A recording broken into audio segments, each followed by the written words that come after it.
preaching, right? Yeah. Professor, I'm sorry because we have very limited time. We only So have one conclusion, right? So I would say that China is smaller Asia, and Asia is a big China. So we are share part of the commonality with China.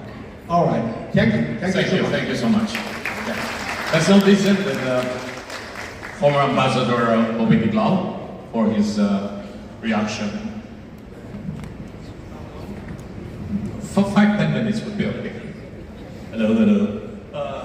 I can't help but immediately respond to Mr. Gao's point regarding artificial intelligence.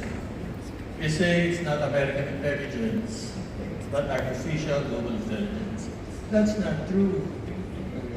Try out AI and begin to use ChatGPT.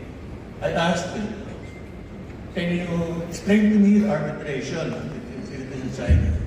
It responded, a permanent court of arbitration ruled blah, blah, blah, blah, blah. You know that's not true.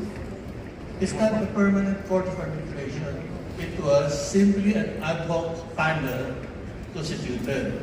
Okay, so I stand corrected, it says. 2 weeks later, asked another question.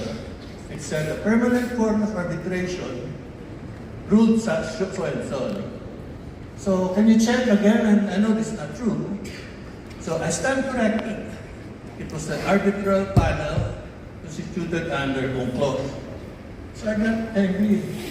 Are you stupid? I thought you're intelligent, but you seem to be stupid. It was quiet. And then I asked, by the way, do you read Chinese?